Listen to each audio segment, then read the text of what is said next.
പാൽഗോവ വായിലിട്ടാൽ അലിഞ്ഞു പോകുന്ന ഒരു സ്വീറ്റാണ് കേട്ടോ അത്.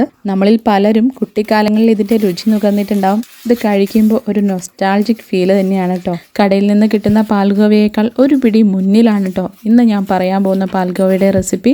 എങ്ങനെ ഈ പാൽഗോവ തയ്യാറാക്കാമെന്ന് നോക്കാം. അതിനായി ഒരു കപ്പ് പാല് പാനിലേക്ക് ഒഴിച്ചു കൊടുക്കുന്നുണ്ട്.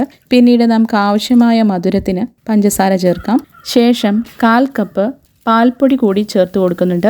പാൽപ്പൊടി കട്ട പിടിക്കാതെ പാലിലേക്ക് മിക്സ് ചെയ്ത് കൊടുക്കാം. ഒരു കഷ്ണം ബട്ടർ പീസ് കൂടി ചേർക്കുന്നുണ്ട്. ഇനി കൈയെടുക്കാതെ ഇളക്കി കൊടുക്കാം. അങ്ങനെ ഒരു 5-6 മിനിറ്റിനുള്ളിൽ തന്നെ പാൽ കുറുകി ഈ ഒരു പരുവമാവും. അപ്പോൾ പാൻ അടുപ്പിൽ നിന്നെടുത്ത് വേറൊരു പാത്രത്തിലേക്ക് ഒഴിച്ചു കൊടുക്കാം. സ്പൂൺ കൊണ്ട് നന്നായി സെറ്റാക്കിയ ശേഷം മുകളിലേക്ക് കുറച്ച് പിസ്ത കൂടി അരിഞ്ഞിട്ട് കൊടുക്കാം. ഇനി പാൽഗോവ സെറ്റാവാനായിട്ട് ഏകദേശം 1-2 മണിക്കൂർ തണുക്കാനായി മാറ്റി വയ്ക്കുക. വേണമെങ്കിൽ ചൂടൊന്ന് ആറിയ ശേഷം ഫ്രിഡ്ജിലേക്ക് വെച്ചു കൊടുക്കാം. എന്തായാലും 1 മണിക്കൂറിന് ശേഷം നമ്മളുടെ പാൽഗോവ റെഡി ആയിട്ടുണ്ട്. വളരെ ടേസ്റ്റിയാണ്. എല്ലാവരും ട്രൈ ചെയ്ത് നോക്കണം. താങ്ക്